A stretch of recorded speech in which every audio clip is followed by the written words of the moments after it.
Good morning, students. Today we will start our next chapter, chapter number 15, and framing of the constitution. Chapter का name है जो वो क्या है, framing of the constitution, कि जो हमारा कॉन्स्टिट्यूशन है वो किस तरीके से फ्रेम किया गया था. अब ऑब्वियसली जब हम लोगों को लास्ट हम चैप्टर पढ़ा था महात्मा गांधी से रिगार्डिंग, तो हम लोगों ने देखा 1947 को हम लोगों को फ्रीडम मिल गई थी. तो आफ्टर दैट इस एक कंट्री को प्रॉपर तरीके से रन करने के लिए हमें एक कॉन्स्टिट्यूशन की नीड थी. तो यहाँ पर कॉन्स्टिट्यूशन किस तरीके से स्टार्ट किया गया है, क्या क्या प्रोसीजर था, वो हम लोग डिस्कस करने वाले हैं. सो फर्स्ट वन आता है इंट्रोडक्शन के बारे में. अब हम कोई भी चैप्टर है उसकी इंट्रोडक्शन हमारे किस चीज़ से रिलेटेड होगी, जो चैप्टर का नेम होगा उससे रिलेटेड होगी. तो first one we have discuss about the constitution, कि कॉन्स्टिट्यूशन है क्या, हमारा संविधान है वो है क्या. तो यहाँ पर इस set of the rule and the regulations are called the constitution. एक ऐसा कॉन्स्टिट्यूशन, एक संविधान क्या है जिसमें हमारे बहुत सारे नियम कानून दिए गए हैं कि हम किस तरीके से अपनी जो कंट्री है उसको चला सकते हैं, उसको रन कर सकते हैं. वो हमारे लिए क्या है, कॉन्स्टिट्यूशन कहलाएगा. अब कॉन्स्टिट्यूशन प्रिपेयर्ड ऑन 26 नवंबर 1949.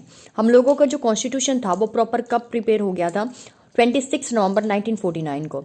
But constitution came effect on 26 January 1950. लेकिन जो हमारा कॉन्स्टिट्यूशन है वो पावर में कब आया, 26 जनवरी 1950 को पावर में आया.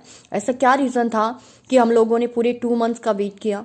आप लोगों को मैंने लास्ट चैप्टर में बताया था महात्मा गांधी में कि हम लोगों ने 26 जनवरी 1930 को अपना एक इंडिपेंडेंस डे सेलिब्रेट किया था, जहाँ पर हमने डिफरेंट प्लेसेस पे अपना एक नेशनल फ्लैग होस्ट किया था. और वहाँ पर मेन पर्पस क्या था कि हम लोग 26 जनवरी 1930 को अपना रिपब्लिक डे सेलिब्रेट करेंगे, मतलब 26 जनवरी को. तो यहाँ पर हम लोगों का जब यहाँ पर प्रिपेयर हो गया 26 नवंबर को, तो हम लोगों ने 2 मंथ का वेट किया था, क्योंकि वहाँ पर ऑलरेडी 1929 के लाहौर सेशन में डिसाइड हो गया था कि 26 जनवरी को ही हम लोगों का क्या आएगा, रिपब्लिक डे आएगा.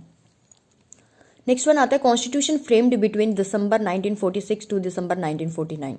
हमारा जो कॉन्स्टिट्यूशन था उसको बेसिकली जो उसकी स्टार्टिंग टाइम पीरियड थी वो कब हुई थी, दिसंबर 1946 में हुई थी. एंड दिसंबर 1949 तक हम लोगों ने इसको प्रॉपर तरीके से प्रिपेयर कर लिया था. नेक्स्ट वन आता है टोटल 11 सेशंस हुए थे, मतलब 11 टोटल सेशंस हुए, जिसमें हम लोगों ने उस इन 11 सेशंस को हम लोगों ने 165 डेज में कंप्लीट किया था. फॉर एग्जाम्पल हमने कोई भी एक टॉपिक लिया और वो टॉपिक हमारा 1 डे में कंप्लीट नहीं हुआ, उसके ऊपर डिस्कशन कंप्लीट नहीं हुआ, हमने नेक्स्ट डे बुलाया. इस तरीके से करते करते ये जो टोटल 11 सेशंस थे वो 165 डेज में कंप्लीट होते हैं. नेक्स्ट वन आता है टोटल टाइम टेकन, कितना टाइम उन लोगों ने लिया अपना जो कॉन्स्टिट्यूशन है उसको प्रिपेयर करने में. तो 2 ईयर 11 मंथ एंड 18 डेज का टाइम उन्होंने लिया था, मतलब 3 मंथ्स 3 ईयर कंप्लीट होने में उन लोगों को बस 12 ही दिन बाकी रह गए थे. एंड नेक्स्ट वन आता है constitution was introduce for given equal status to all caste and the communities. जो हमारा ये कॉन्स्टिट्यूशन था ना, इसको बेसिकली इंट्रोड्यूस करने का पर्पज ही ये था कि हम लोगों को क्या कर सके, इक्वल स्टेटस दे सकें. अब हम सबको पता है कि हम लोगों ने 11 चैप्टर में आपका ये जो महात्मा गांधी वाला चैप्टर था, उसके बाद नेक्स्ट चैप्टर आता है पार्टीशन, जो आपके बार रिमूव हो चुका है. उस पार्टीशन वाले चैप्टर में अगर आप देखते तो वहाँ पर जो हम लोगों का पार्टीशन हो गया था, तो हिंदू हमारी कंट्री में रह गए थे, लेकिन कुछ पार्ट हिंदू का पाकिस्तान में चला गया था और मुस्लिमों का कुछ पार्ट हमारे इंडिया में रह गया था. अब यहाँ पर हिंदू और मुस्लिम के बीच में, दोनों के बीच में कोई भी लड़ाई झगड़ा ना हो, उनको इक्वल स्टेटस दिया जाए. तो we have to start our constitution. हम लोगों को अपना कॉन्स्टिट्यूशन बनाना ही था, क्योंकि हमें उनको क्या देनी है, इक्वलिटी देनी है, उनकी डेवलपमेंट करनी है. और डेवलपमेंट कब होगी, जब हम उन लोगों की प्रॉपर तरीके से क्या करेंगे, इक्वल राइट देंगे. ऐसा तो नहीं है कि हमारे यहाँ पर मेजोरिटी हिंदू है तो हम हिंदू लोगों को ज़्यादा राइट देंगे, हमारे यहाँ पर माइनॉरिटी मुस्लिम्स है तो उन लोगों को कम राइट देंगे. नो, हम लोगों को क्या करना था, इक्वल रखना था, ताकि ये एक डाइवर्स कंट्री, एक अलग अलग धर्म के लोग यहाँ पर होते हुए भी यहाँ पर क्या करें, फ्रीली महसूस करें. नेक्स्ट वन आता है ए ट्यूमिलिटियस टाइम, मतलब एक उथल पुथल का समय, कि किस तरीके से कॉन्स्टिट्यूशन बनने से पहले हमारे सामने कितना मुश्किल समय आया था. सबसे पहला 1/3 area of nawabs and maharajas under in British rule.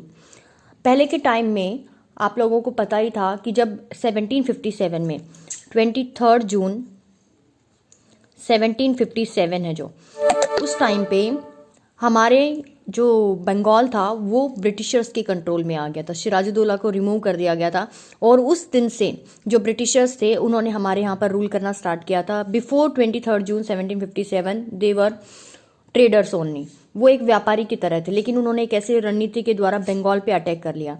धीरे धीरे उन्होंने और एरियाज पर भी अटैक किया। तो यहाँ पे क्या हुआ, जो नवाब और महाराजा होते थे उनको सिर्फ नाम के लिए हेड बना दिया गया। जैसे हमारे यहाँ पर प्रेसिडेंट एक नाम मात्र हेड होता है, रियल पावर का यूज प्राइम मिनिस्टर करता है, उसी तरीके से जो नवाब और महाराजा है वो नाम मात्र वहाँ के शासक थे, लेकिन रियलिटी में उनके ऊपर जो रूल था वो कौन कर रहे थे, ब्रिटिशर्स कर रहे थे। सेकंड वन, सेटलमेंट सिस्टम को जनरेट कर दिया। ये जो सेटलमेंट सिस्टम था, अब इसमें आपको पता होगा परमानेंट सेटलमेंट आता है, रेयतवाड़ी, महालवाड़ी, इन लोगों ने यहाँ के लोगों के ऊपर टैक्स इम्पोज करना स्टार्ट कर दिया।